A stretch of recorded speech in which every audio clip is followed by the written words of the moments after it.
ನಮೋ ವಾಲ್ಮೀಕಿಯೇ. ನಮಸ್ಕಾರ ಬಂಧುಗಳೇ. ನಾನು ನಿವೃತ್ತ ಪ್ರಾಧ್ಯಾಪಕ ಡಾಕ್ಟರ್ ಅರ್ಜುನ್ ಪಂಗನ್ನವರ್. ಹೇ ಸೀತಾರಾಮ್ ವಾಹಿನಿಯ ವಾಲ್ಮೀಕಿ ರಾಮಾಯಣ ಅಂದು ಇಂದು ಚಿಂತನ ಕಾರ್ಯಕ್ರಮದ 634ನೇ ಸಂಚಿಕೆಗೆ ತಮ್ಮೆಲ್ಲರಿಗೂ ಸ್ವಾಗತ. ಹಿಂದಿನ ಸಂಚಿಕೆಯಲ್ಲಿ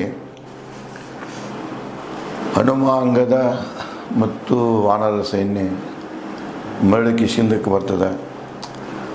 ಸುಗ್ರೀವ ರಾಮ ಲಕ್ಷ್ಮಣರಿಗೆ ಭೇಟಿಯಾಗಿ ಇವರು ಬಂದ ಸುದ್ದಿಯನ್ನು ಮೊದಲೇ ಅರ್ಥ ಮಾಡ್ಕೊಂಡಿರ್ತಾರೆ. ಅವರು ಹನುಮಾನನ ಬಾಯಿಂದ ಕೇಳಿ ಹಲವಾರು ಪ್ರಶ್ನೆಗಳನ್ನು ಕೇಳ್ತಾರೆ. ಹನುಮಾನನ ಬಾಯಿಂದ ಸೀತೆ ಜೀವಂತದಾಳ, ಲಂಕೆಯಲ್ಲಿದ್ದಾಳ, ಈ ಸುದ್ದಿ ತಿಳಿದು ಬಹಳ ಸಂತೋಷ ಆಗ್ತಿದೆ. ಅದನ್ನೇ ಸವಿಸ್ತಾರವಾಗಿ ಹೇಳಲು ಹನುಮನನ್ನು ರಾಮ ಕೇಳ್ಕೊಳ್ತಾನೆ. ಮುಂದೆ ರಾಮನ ಅರಿಕೆಯನ್ನು ಹನುಮ ಕೇಳಿಕೊಂಡು ತನ್ನ ಅನುಭವವನ್ನು ರಾಮನ ಮುಂದೆ ಹೇಳಲಿಕ್ಕೆ ಶುರು ಮಾಡ್ತಾನೆ. ಮೊದಲೇ ಹೇಳ್ತಾನೆ ನಾವು, ಸೀತೆ ಜೀವಂತವಾಗಿದ್ದಾಳೆ, ರಾಕ್ಷಸರ ಉಪಟಳವನ್ನು ಸಹಿಸ್ತಾ ಇದ್ದಾಳೆ, ರಾವಣ ಉಪಟಳವನ್ನು ಸಹಿಸ್ತಾ ಇದ್ದಾಳೆ. ರಾವಣ ಅವಳಿಗೆ 2 ತಿಂಗಳ ಗಡುವು ಕೊಟ್ಟಾನ. ಅವಳು ಕೂಡ ಹೇಳ್ಯಾಳ 2 ತಿಂಗಳದಾಗ ಬಂದು ಸ್ವತಃ ಬಂದು ರಾವಣನನ್ನು ಸಂಹಾರ ಮಾಡಿ ನನ್ನನ್ನು ಬಿಡುಗಡೆಗೊಳಿಸಬೇಕು.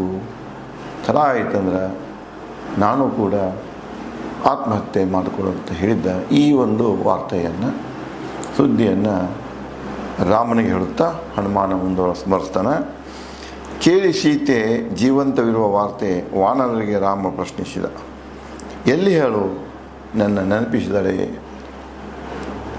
ಹನುಮ ಜೀವಂತದಾಳ ಅನ್ನೋದನ್ನ ನ್ಯಾರೇಷನ್ ಶುರು ಮಾಡಿರ್ತಾನೆ, ನಿರೂಪಣೆ ಮಾಡದಿರ್ತಾನೆ. ಕೇಳಿದ ತಕ್ಷಣ ಭಾಳ ಆನಂದ ಅನ್ನಿಸ್ತಿದೆ. ಒಮ್ಮೆಲೆ ರಾಮ ಕೇಳ್ತಾನೆ, ಎಲ್ಲಿ ಅದಾಳ, ನನ್ನೇನಾದರೂ ನೆನಪು ಮಾಡ್ತಾ ಇದ್ದಾಳ ಅಂತ ಪ್ರಶ್ನೆ ಮಾಡ್ತಾನೆ. ಓ ವಾನರರೇ, ಹೇಳಿ ಸಂಕ್ಷಿಪ್ತ ಸವಿಸ್ತಾರವಾಗಿ ಸೀತೆ ಮಾಹಿತಿ. ಕೇಳಿ ರಾಮನ ಪ್ರಶ್ನೆ ವಾನರರು ಅರೋಹಿದರು. ಏನು ಹೇಳಬೇಕಾಗಿತ್ತಲ್ಲ ಸೀತೆ ಕುರಿತು, ಅದನ್ನು ಸವಿಸ್ತಾರವಾಗಿ ಹೇಳಿ ಅಂಥೇಳಿ ರಾಮ ಅವರಲ್ಲಿ ಅರಿಕೆ ಮಾಡಿಕೊಳ್ತಾನೆ. ಅದನ್ನು ಕೇಳಿ ವಾನರರು ಹೀಗೆ ಹೇಳಕ್ಕೆ ಶುರು ಮಾಡ್ತಾರೆ. ತಿಳಿಸಲು ಹನುಮನಿಗೆ ಕೇಳಿ ವಾನರರ ಅರಿಕೆ ಸೀತೆ ಕುರಿತು ಹೇಳಲು ಆರಂಭಿಸಿದ ಹನುಮ ತಲೆ ತಗ್ಗಿಸಿ. ಇದನ್ನೇನು ರಾಮನ ಬಾಯಿಂದ ಕೇಳ್ತಾನೆ. ಹನುಮ ತನ್ನ ತಲೆ ಕೆಳಗೆ ಮಾಡಿ ರಾಮನಿಗೆ ಸೀತೆಯ ಕುರಿತು ಹೇಳಲು ಆರಂಭಿಸ್ತಾನೆ. 100 ಯೋಜನೆ ಸಮುದ್ರ ದಾಟಿ ದಕ್ಷಿಣ ದಡ ತಲುಪಿದೆ.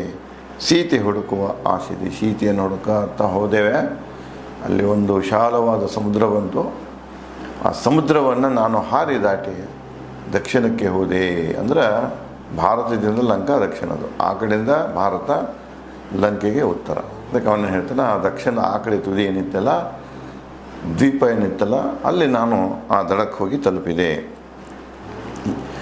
ಏನು ಆಸೆ ಇತ್ತಂದ್ರೆ ಅಲ್ಲಿ ಹೋಗಿ ಆ ನಡುಗಡ್ಡೆಯಲ್ಲಿ ಲಂಕೆಯಲ್ಲಿ ಸೀತೆಯನ್ನು ಹುಡುಕುವುದೇ ನನ್ನ ಆಸೆ ಆಗಿತ್ತು. ಆ ಒಂದು ಆಸೆಯಿಂದ ನಾನು ಅಲ್ಲಿಗೆ ಹೋದೆ. ಕಂಡೆ ಸಮುದ್ರ ದಕ್ಷಿಣ ದಡದಲ್ಲಿ ದುಷ್ಟ ರಾವಣನ ಲಂಕಾನಗರಿ. ಆ ನಡುಗಡ್ಡೆಯಲ್ಲಿ ನಾನು ದುಷ್ಟ ರಾವಣನ ಲಂಕಾನಗರಿಯನ್ನು ಕಂಡೆ. ಓ ರಾಮ, ಕಂಡೆ ರಾಮಧ್ಯಾನದ ಸೀತೆಯನ್ನು ನಗರ ಮಧ್ಯೆ ರಾವಣನ ಅಂತಃಪುರದಲ್ಲಿ. ರಾವಣನ ಅರಮನೆ ಸುತ್ತಮುತ್ತ ಇದ್ದಂಥ ಒಂದು ರಾವಣನ ವನ, ಅದೇ ಅಶೋಕವನ. ಅಲ್ಲೇ ಸೀತೆ ರಾಮನ ಧ್ಯಾನದಲ್ಲಿ ಕುಳಿತಿದ್ದನ್ನು ನಾನು ಕಂಡೆ. ನಿನ್ನ ಹೆಸರನ್ನು ಜಪ ಮಾಡ್ತಾ ಕೂತಿದ್ರು, ನಿನ್ನ ಧ್ಯಾನದಲ್ಲೇ ಮಗ್ನರಾಗಿ ಕೂತಂಥ ಸೀತೆಯನ್ನು ನಾನು ಅಲ್ಲಿ ಕಂಡೆ. ರಮ್ಯವನದಲ್ಲಿ ಕಾವಲು ರಾಕ್ಷಸಿಯರ ಮಧ್ಯೆ ಉಪಟಳ ಸಹಿಸುತ್ತಾ ಕುಳಿತಿದ್ದಳು ಸೀತೆ. ಅಲ್ಲಿ ಇದ್ದಂಥ ಕಾವಲಿಕ್ಕಿದ್ದಂಥ ಏನು ಹೆಣ್ಣು ರಾಕ್ಷಸಿಯರಿದ್ರ ಎಲ್ಲ ರೀತಿಯಿಂದ ಅವರಿಗೆ ಉಪಟಳ ಕೊಡ್ತಾಯಿದ್ರು. ಅವಳು ಮಾತ್ರ ಎಲ್ಲವನ್ನು ಸಹಿಸಿಕೊಂಡು ರಾಮನ ಧ್ಯಾನದಲ್ಲಿಯೇ ಕುಳಿತಿದ್ದಳು. ಓ ನಾಯಕನೇ, ನಿನ್ನೊಂದಿಗೆ ಇರುವ ಸುಖ ಬಯಸಿದ ಸೀತೆ ವಿರಹ ದುಃಖದಲ್ಲಿರುವಳು.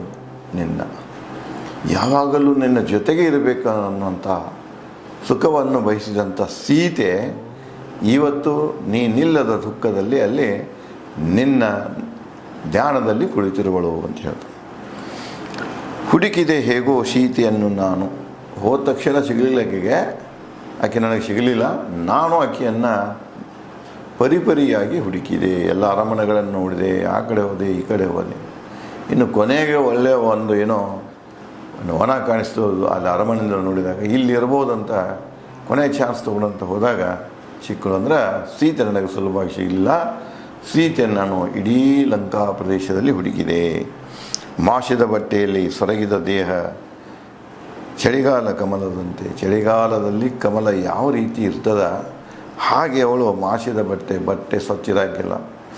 ಮುಂದು ದೇಹ ಬಡಕಲಾಗಿದೆ, ಊಟ ಮಾಡ್ತಾ ಇಲ್ಲ, ನಿನ್ನ ಧ್ಯಾನದಲ್ಲಿನೇ ಇದ್ದಾಳು ಅವಳು. ಅದಕ್ಕೆ ಅಂಥ ಬಡಕಲ ದೇಹ, ಮಾಸಿದ ಬಟ್ಟೆಗಳನ್ನು ಧರಿಸಿದ ಸೀತೆ ಹೆಂಗೆ ಕಂಡಳಂದ್ರೆ ಚಳಿಗಾಲದ ಕಮಲದಂತೆ ಕಂಡಳು. ದುಃಖದಲ್ಲಿ ನಿನ್ನ ಧ್ಯಾನದಲ್ಲಿ ಹೆದರಿ ರಾವಣನಿಗೆ ಆತ್ಮಹತ್ಯೆ ನಿರ್ಧಾರದಲ್ಲಿ ನಿಂತ ಸೀತೆ ಕಂಡೆ. ನಾ ಹೋದಾಗ ಸೀತೆ ಸ್ಥಿತಿ ಹೇಗಿತ್ತಂದ್ರೆ, ಒಂದು ನಿನ್ನ ಕಳ್ಕೊಂಡ ದುಃಖ ಇತ್ತು, ಎರಡನೇದು ಸತತವಾಗಿ ನಿನ್ನ ಧ್ಯಾನದಲ್ಲಿದ್ದಳು, ಮೂರನೇದು ರಾವಣನ ಹೆದರಿಕೆ ಇತ್ತಾಕೀಗ. ರಾವಣ ಉಪಟಳ ಕೊಡ್ತಾ ಇದ್ದ, ಧಮಕಿ ಹಾಕಿದ್ದ, ಗಡುವು ಕೊಟ್ಟಿದ್ದ. ಇವೆಲ್ಲನೂ ಸಹಿಸಲಾರದೆ ಸ್ವತಃ ತಾನೇ ಆತ್ಮಹತ್ಯೆ ಮಾಡಿಕೊಳ್ಳುವಂಥ ನಿರ್ಧಾರದಲ್ಲಿ ನಿಂತಿದ್ದಳು ಸೀತೆ. ಆ ಕ್ಷಣದಲ್ಲಿ ನಾನು ಅವಳಿಗೆ ಭೇಟಿಯಾದೆ. ನಿರೂಪಿಸಿದೆ ನಾ ಇಕ್ಷ್ವಾಕುವಂಶದ ಹಿರಿಮೆ. ಅಕ್ಕಿನ ನಂಬಿಸಬೇಕಾದ್ರೆ ನಾ ಏನು ಮಾಡಿದೆ, ರಾಮನ ಕುಲ ಏನದ ಇಕ್ಷ್ವಾಕು ವಂಶಾವಳಿಯ ಬಗ್ಗೆ, ಅವರ ಹಿರಿಮೆಯ ಬಗ್ಗೆ ನಾನು ಹೇಳಿದೆ. ಕೇಳಿ ವಿಶ್ವಾಸವಿಟ್ಟಳು ಎನ್ನಲ್ಲಿ ಸೀತೆ. ನಾಯನ ರಾಮನ ವಂಶಜರ ಬಗ್ಗೆ, ಘಟನೆಗಳ ಬಗ್ಗೆ ಏನು ನಾನು ಹೇಳಿದೆ, ನಿರೂಪಣೆ ಮಾಡಿದೆ, ಗಾಥೆಯನ್ನು ಹೇಳಿದೆ. ಆವಾಗ ಆಕೆ ನನ್ನ ಮೇಲೆ ವಿಶ್ವಾಸ ಇಟ್ಟಳು. ಕಂಡು ತಿಳಿಸಿದೆ ನಾ ಬಂದ ಕಾರ್ಯ ಸೀತೆಗೆ. ಆಕೆ ವಿಶ್ವಾಸ ನನ್ನ ಮ್ಯಾಗ ಬಂದ ತಕ್ಷಣ ನಾ ಯಾಕೆ ಇಲ್ಲಿ ಬಂದನು ಅನ್ನೋಂಥ ಕಾರ್ಯವನ್ನು ಅವಳಿಗೆ ತಿಳಿಸಿದೆ. ರಾಮ ಸುಗ್ರೀವರ ಮೈತ್ರಿ ಒಪ್ಪಂದದ ಬಗ್ಗೆ ಅಷ್ಟೇ ಅಲ್ಲ, ರಾಮ ಮತ್ತು ಸುಗ್ರೀವರ ನಡುವೆ ಮೈತ್ರಿ ಒಪ್ಪಂದ ಆಗಿದೆ. ಆ ಒಪ್ಪಂದದ ಪ್ರಕಾರ ಸುಗ್ರೀವ ನನಗೇನು ಮಾಡ್ಯಾನಂದ್ರೆ, ತಾನು ಕೊಟ್ಟ ವಚನದ ಪ್ರಕಾರ ರಾಮನಿಗೆ ನಿನ್ನನ್ನು ಹುಡುಕಿಕೊಂಡು ಬರಲಿಕ್ಕೆ ನನ್ನ ಕಳಿಸಿದಾನ. ಅದಕ್ಕೆ ನಾನು ಬಂದ ಕಾರ್ಯ ಏನಂದ್ರೆ, ನಿನ್ನನ್ನು ಹುಡುಕಿ ಆ ಸುದ್ದಿಯನ್ನು ರಾಮ ಸುಗ್ರೀವ ಲಕ್ಷ್ಮಣರಿಗೆ ಮುಟ್ಟಿಸೋದಾಗಿದೆ ಅಂತ ಹೇಳಿ ನಾನು ಈ ವಾರ್ತೆಯನ್ನು ಸೀತೆಗೆ ಮುಟ್ಟಿಸಿದೆ. ಹರುಷಿತಳಾದಳು ನೈತಿಕ ಪತಿನಿಷ್ಠ ಸೀತೆ. ಇದನ್ನೇನು ಸುದ್ದಿ ಕೇಳು ಭಾಳ ಸಂತೋಷಪಟ್ಟಳು. ಅಲ್ಲೇ ನೋಡಿ ಕವಿ ಸೀತೆಯ ಗುಣಗಾನ ಮಾಡ್ತಾನೆ.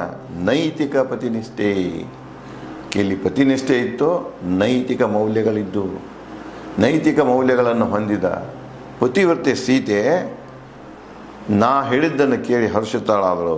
ಓ ಮಾನವ ಶ್ರೇಷ್ಠರೇ, ರಾಮನಿಗೆ ಹೇಳ್ತಾನೆ, ಓ ಮಾನವ ಶ್ರೇಷ್ಠ, ಮಾನವ ಕುಲದಲ್ಲಿನೇ ಶ್ರೇಷ್ಠ, ಮಾನವ ಶ್ರೇಷ್ಠರೇ. ಅದಕ್ಕೆ ಪುರುಷೋತ್ತಮ ರಾಮ ಅಂತ ಕರೀತಾರೆ. ಹೀಗೆ ಕಂಡೆ ನಾ ತಪಸ್ಸಿನ ಸೀತೆಯನ್ನು. ನಾನು ಈ ರೀತಿಯಲ್ಲಿ, ಈ ಸ್ಥಿತಿಯಲ್ಲಿ ಸೀತೆಯನ್ನು ನೋಡಿದೆ. ನೆನಪಿಸಿ ಹೇಳುವ ಸೀತೆ ನಿನಗೆ. ಸಂವಾದ ಶುರು ಮಾಡಿದ ತಕ್ಷಣ, ನಾನು ನಿನ್ನ ಪರವಾಗಿ ಬಂದ ಸುದ್ದಿ ತಿಳಿದ ತಕ್ಷಣ ಅಕ್ಕಿ ಪದೇ ಪದೇ ನಿನ್ನನ್ನು ನೆನೆಸಿಕೊಂಡಳು. ಓ ಮಹಾಜ್ಞಾನಿ ರಾಮ, ಚಿತ್ರಕೂಟ ಪರ್ವತದ ಕಾಗೆ ಪ್ರಸಂಗ ಕೂಡ ಹೇಳಿದಳು. ಅಂದರೆ ರಾಮ ಸೀತೆ ಇಬ್ಬರೇ ಚಿತ್ರಕೂಟದ ಸಣ್ಣ ಜಲಪಾತ ನದಿ ದಂಡಿಗೆ ಹೋಗಿರ್ತಾರೆ. ಅಲ್ಲಿ ಇವರು ಕೂತಾಗ ಒಂದು ಕಾಗೆ ಪ್ರಸಂಗ ಆಗಿರ್ತದೆ. ಜಸ್ಟ್ ಹಾಗೆ ಒಂದು ಆಸ್ಪಡಿ ಮೇಲೆ ಮಲಗಿರಿದಾಗ ಅಲ್ಲಿ ಒಂದು ಕಾಗೆ ಪ್ರಸಂಗ ಆಗಿರ್ತದೆ. ಅದೇ ಇವ್ರಿಗಿಬ್ಬರಿಗೆ ಗೊತ್ತಿರ್ತದೆ, ಸೀತೆ ಮತ್ತು ರಾವಣಿಗೆ ಗೊತ್ತಿರ್ತದೆ. ಆ ಪ್ರಸಂಗವನ್ನು ಇವು ನೆನಪಿಸಿಕೊಟ್ಟಾಗ ಸೀತೆಗೆ ಮತ್ತಷ್ಟು ವಿಶ್ವಾಸ ಬರ್ತದೆ. ನನ್ನ ಗಂಡನಿಗೆ ಗೊತ್ತಿದ್ದಂಥ ವಿಷಯ ಇವನಿಗೆ ಗೊತ್ತಾಗಿತ್ತಂದ್ರೆ ರಾಮನೇ ಇದನ್ನು ಹೇಳಿ ಕಳಿಸ್ಯಾನ ಅನ್ನುವಂಥ ವಿಶ್ವಾಸ ಮೂಡ್ತದೆ. ಓ ಹನುಮ, ಜ್ಞಾಪಿಸು ನರಶ್ರೇಷ್ಠನಿಗೆ ಚಿತ್ರಕೂಟ ವರ್ಣನೆ ಎನಗೆ ಕೋರಿದಳು ಸೀತೆ. ನನಗೆ ಆ ಕಾಗೆ ಪ್ರಸಂಗವನ್ನು ಹೇಳಿದಳು. ಈ ಪ್ರಸಂಗವನ್ನು ನೀನು ರಾಮನಿಗೆ ನೆನಪು ಮಾಡಿಕೊಡು ಅಂತ ಸೀತೆ ನನಗೆ ಹೇಳಿರುವಳು. ಕೇಳುತ್ತಿದ್ದ ಸುಗ್ರೀವಳ ನಿಂತು ಹನುಮ ನಿರೂಪಿಸುತ್ತಾ ಕೊಟ್ಟ ರಾಮನಿಗೆ ಸೀತೆ ಶಿರಾಭರಣ. ಅಷ್ಟೇ ಆ ಕಥೆಯೊಂದಿಗೆ, ಕಾಗೆ ಕಥೆಯೊಂದಿಗೆ ಸೀತೆ ರಾಮನಿಗೆ ತೋರಿಸಲಿಕ್ಕೆ ನಾನು ಜೀವಂತವಾಗಿದ್ದೇನೆ, ನಾನು ಇದ್ದೇನನ್ನೋ ಒಂದು ಸೂಚನೆ ಕೊಡುವುದರ ಸಲುವಾಗಿ, ಮತ್ತು ಹನುಮಾನ ನನ್ನ ಬಗ್ಗೆ ಏನು ಹೇಳ್ತಾ ಇದ್ದಾನೋ ಅದು ಸತ್ಯ ಇದನ್ನುವ ಪ್ರಮಾಣ ಮಾಡುವ ಸಲುವಾಗಿ ಅವಳು ನನಗೆ ಶಿರಾಭರಣವನ್ನು ತಲೆಯಲ್ಲಿ ಸಿಂಗರಿಸಿಕೊಳ್ಳುವಂಥ ಆಭರಣವನ್ನು ಕೊಟ್ಟಾಳ. ನೋಡು ಇಲ್ಲಿ ಸೀತೆ ಕೊಟ್ಟ ಆಭರಣ ಇದೆ ಅಂತ ಹನುಮ ರಾಮನಿಗೆ ತೋರಿಸ್ತಾನೆ. ಧೂಳದೆ ಮಂಕಾಗಿದೆ ನೋಡು ಉಜ್ಜಿ ಜ್ಞಾಪಿಸಿಕೋ ಸೀತೆ ಶಿರಾಭರಣ ಎಂದು ಹನುಮ. ನೋಡು ಇದೇನಾಗಿದೆ, ಅಂದರೆ ಧೂಳಿಗೆ ಯಾಕಂದ್ರೆ ರಾವಣ ಆಕಿನ ಎತ್ಕೊಂಡು ಹೋಗೋ ಕಾಲಕ್ಕೆ ಅಲ್ಲಿ ಕೆಳಗೆ ಬಿದ್ದಿರ್ತಾಳೆ ಭೂಮಿ ಮ್ಯಾಗ.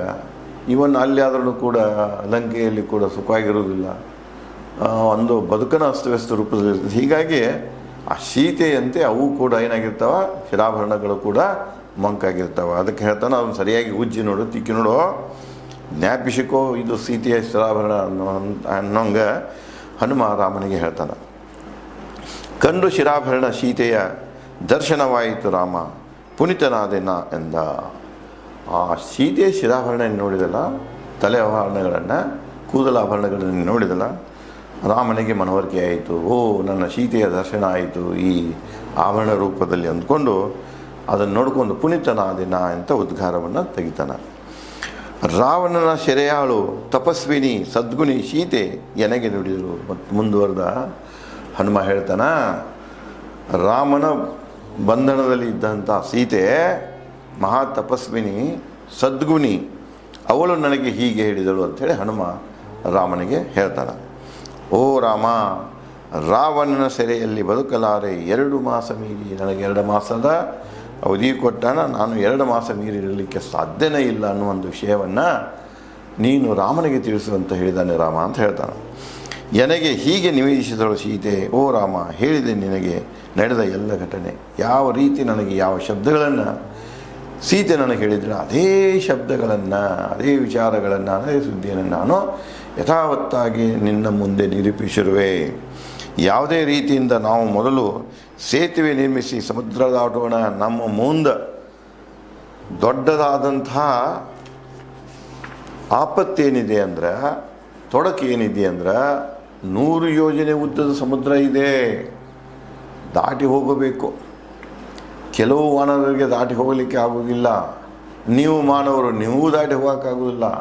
ಅದಕ್ಕೆ ನಾವೇನು ಮಾಡಬೇಕು, ಎಲ್ಲ ದಾಟಿ ಹೋಗಬೇಕಾದ್ರೆ ಆ ಸಮುದ್ರಕ್ಕೆ ಹೇಗೆ ಸೇತುವೆಯನ್ನು ಕಟ್ಟಬೇಕು, ಬ್ರಿಡ್ಜ್ ಕಟ್ಟಬೇಕು ಅನ್ನೋದನ್ನು ಮೊದಲು ವಿಚಾರ ಮಾಡೋಣ ಅಂಥೇಳಿ ಹನುಮ ರಾಮನಿಗೆ ಹೇಳ್ತಾನೆ. ಕೇಳಿ ಹನುಮನಿಂದ ವಾರ್ತೆ ಕಂಡು ಸೀತೆ ಕುರುಹ ರಾಮ ಲಕ್ಷ್ಮಣರಲ್ಲಿ ಮೂಡಿತು ವಿಶ್ವಾಸ. ಹನುಮಾನನ ಮಾತುಗಳನ್ನು ಕೇಳುತ್ತಾ, ನಿರೂಪಣೆಯನ್ನು ಕೇಳುತ್ತಾ, ಹನುಮ ತಂದು ಕೊಟ್ಟಂಥ ಸೀತೆಯ ಶಿರಾಭರಣಗಳನ್ನು ನೋಡಿ ರಾಮ ಲಕ್ಷ್ಮಣದಲ್ಲಿ ಸೀತೆ ಜೀವಂತಿದ್ದಾಳೆ, ಇದು ಸುದ್ದಿ ಏನಿದೆ, ಹನುಮ ತಂದು ಕೊಟ್ಟ ಸುದ್ದಿ ಇದು ಸತ್ಯದಿಂದ ಕೂಡಿದೆ ಅಂತ ಹೇಳಿ ಇಬ್ಬರು ವಿಶ್ವಾಸ, ಹನುಮಾನನ ವಾರ್ತೆಯ ಮೇಲೆ ವಿಶ್ವಾಸವನ್ನು ನೀಡ್ತಾರೆ. ಅವರಲ್ಲಿ ಒಂದು ವಿಶ್ವಾಸ ಮೂಡ್ತಿದೆ. ಕೇಳಿ ಸೀತೆ ಗುಣಗಾನ ಹನುಮನಿಂದ ದಶರಥ ಪುತ್ರ ರಾಮ ಅತ್ತನು ಸೀತೆ ಶಿರಾಭರಣ ಎದೆಗೆ ಅಪ್ಪಿಕೊಂಡು.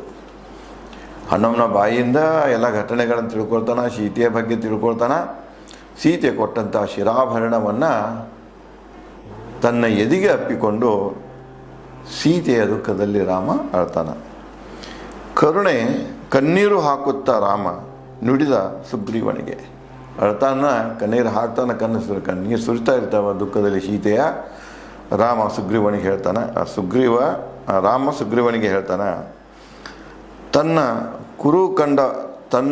ಕರು ಕಂಡ ಆಕಳು ಹಾಲುಣಿಸಲು ಹಾತೊರೆದಂತೆ ಸೀತೆ ಕಾಣಲು. ನನಗೆ ಹೆಂಗಾಗ್ತಾ ಇದೆ ಅಂದರೆ, ತಕ್ಷಣ ಸುದ್ದಿ ಕೇಳಿದ ತಕ್ಷಣ ನನಗೆ ಸೀತೆಯನ್ನು ಕಾಣಬೇಕಂತ ಹಂಬಲ ಬೆಳೀತಾ ಇದೆ. ಅದನ್ನು ವಾಲ್ಮೀಕಿಯವರು, ಮಹಾಕವಿ ವಾಲ್ಮೀಕಿಯವರು ಯಾವುದಕ್ಕೆ ಹೋಲಿಸ್ತಾರಂದ್ರೆ, ಯಾವ ರೀತಿ ಹಸಿದು ಕರ ತಾಯಿಯನ್ನು ಹುಡುಕೊಂಡು ಹೋಗ್ತದ ಹಾಲು ಕುಡಿಲಿಕ್ಕೆ, ಆ ರೀತಿ ನನಗೆ ನನ್ನ ಸೀತೆಯನ್ನು ಹುಡುಕೊಂಡು ಹೋಗಲಿಕ್ಕೆ ಹಂಬಲ ಆಗ್ತಾ ಇದೆ ಅಂತ ಹೇಳ್ತಾರೆ. ಆಭರಣ ಕಂಡ ಎನ್ನ ಮನ ಹಾತೊರೆಯುತ್ತಿದೆ. ಆಭರಣ ನೋಡಕ್ಕೂ ಜೀವಂತದ ಅರ್ಥ ಗೊತ್ತಾಗಿ ಮತ್ತಷ್ಟು ಮನಸ್ಸ ಹಾತೊರಿತಾ ಇದೆ. ಮದುವೆಯಲ್ಲಿ ಎನ್ನ ಮಾವ ಜನಕ ಸೀತೆಗೆ ಕೊಟ್ಟ ಶಿರಾಭರಣವಿದೆ. ಈ ಶಿರಾಭರಣ ಏನಿದೆಯಲ್ಲ, ಕೂದಲುಗಳನ್ನು ಶೃಂಗಾರ, ತಲೆಯನ್ನು ಶೃಂಗಾರ ಮಾಡುವಂತಹ ಆಭರಣಗಳೇನಿದೆ, ಇದು ನನ್ನ ಮಾವ ಅಂದರೆ ಸೀತೆಯ ಸಾಕು ತಂದೆ, ಸೀತೆಯ ತಂದೆ ಜನಕರಾಜ ಮಗಳಿಗೆ ಮದುವೆದಾಗ ಕೊಟ್ಟಿರ್ತಾನೆ, ಆಭರಣಗಳನ್ನು ಕೊಟ್ಟಿರ್ತಾನೆ. ಇವತ್ತು ಈ ಸಂಪ್ರದಾಯ ಇದೆ. ಹೆಣ್ಣು ಮಕ್ಕಳು ಮದುವೆ ಮಾಡಿ ಕೊಡೋ ಕಾಲಕ್ಕೆ ತಂದೆ ತಾಯಿ ಏನು ಮಾಡ್ತಾರೆ, ತಮಗೆ ಸಾಧ್ಯವಿದ್ದಷ್ಟು ಆಭರಣ ಉಡುಪುಗಳನ್ನು ಕೊಟ್ಟು ಅವರಿಗೆ ಗಂಡನಿಗೆ ಕಳಿಸ್ತಿರ್ತಾರೆ. ಅಲ್ಲಿಯೂ ಕೂಡ ಜನಕರಾಜ ಕೆಲವು ಆಭರಣಗಳನ್ನು ಕೊಟ್ಟಿರ್ತಾರೆ. ಅದ್ರಾಗ ಒಂದಂದರೆ ಆಕಿದು ಶಿರಾಭರಣ. ಅದನ್ನು ನೆನಪಿಸಿಕೊಳ್ತಾನೆ ನಾವು. ಅವಳ ತಂದೆಯಾದಂಥ ಜನಕರಾಜ ಕೊಟ್ಟಂಥ ಇದು ಶಿರಾಭರಣ ಅಂತ ಹೇಳ್ತಾನೆ. ಹೆಚ್ಚಿತು ಸೌಂದರ್ಯ ಸೀತೆಗೆ, ಕಂಡು ಸೀತೆ ಶಿರಾಭರಣ ನೆನಪಿಸಿದರು ಎನಗೆ ತಂದೆ ದಶರಥ ಮಾವ ಜನಕರಾಜ. ಈ ಶಿರಾಭರಣ ಏನಿತ್ತಪ್ಪ ಅಂದರೆ ಸೀತೆಯ ಸೌಂದರ್ಯವನ್ನು ಹೆಚ್ಚಿಸ್ತಾ ಇತ್ತು. ಈ ಒಂದು ಶಿರಾಭರಣ ನೋಡಿ ನನಗೆ ಒಂದು ಕಡೆಗೆ ಮಾವನಾದ ಜನಕನೂ ನನಗೆ ನೆನಪಾದ, ಮತ್ತೊಂದು ಕಡೆಗೆ ನನ್ನ ತಂದೆ ಆದ ದಶರಥರು ಕೂಡ ನೆನಪು ಬರ್ತಾ ಇದೆ. ಈ ಶಿರಾಭರಣ ಇಬ್ಬರನ್ನು ನನಗೆ ನೆನಪಿಸಿಕೊಡ್ತಾ ಇದೆ. ಓ ಸುಗ್ರೀವ, ಕಂಡು ಸೀತೆ ಧರಿಸುವಿ ಆಭರಣ, ಸಾಕ್ಷಾತ್ ಸೀತೆಯನ್ನೇ ಕಂಡಂತಾಯಿತು ನನಗೆ. ಇದೇನನ್ನು ಶಿರಾಭರಣ ನೋಡಿದ್ನಿ, ನನಗೆ ಸೀತೆಯನ್ನು ಕಂಡಂತೆ ಆಯಿತು ಸುಗ್ರೀವ ಅಂಥೇಳಿ ರಾಮ ಸುಗ್ರೀವನಿಗೆ ಹೇಳ್ತಾನೆ. ಓ ಹನುಮನೆ, ನೀರಡಿಸಿದವನಿಗೆ ನೀರು ಕೊಟ್ಟಂತೆ ನಿರಂತರ ಸೀತೆ ಶಬ್ದಗಳ ಕಾರಂಜಿ ಪುಟಿಸು ಎನ್ನ ಮೇಲೆ. ನೋಡಿ ಇಲ್ಲಿ ಕವಿ ಯಾವ ರೀತಿಯಾಗಿ ಹೇಳ್ತಾನೆ ಕಾವ್ಯದ ಸೌಂದರ್ಯವನ್ನು ನೋಡಿ. ಓ ಹನುಮನೆ, ರಾಮ ಹನುಮನಿಗೆ ಹೇಳ್ತಾನ, ಓ ರಾಮನೇ, ನೀರಡಿಕೆ ಆದವನಿಗೆ ನೀರು ಕೊಟ್ಟಂತೆ. ನೀರಡಿಕೆ ಆದವ ನೀರು ಸಿಕ್ತಂದ್ರೆ ಅವನಿಗೆ ಏನು ಅವಾಗ ಆದಂಥ ಆನಂದ ಏನಿದೆಯಲ್ಲ ಅದನ್ನು ವರ್ಣನೆ ಮಾಡಲಿಕ್ಕೆ ಸಾಧ್ಯನೇ ಇಲ್ಲ.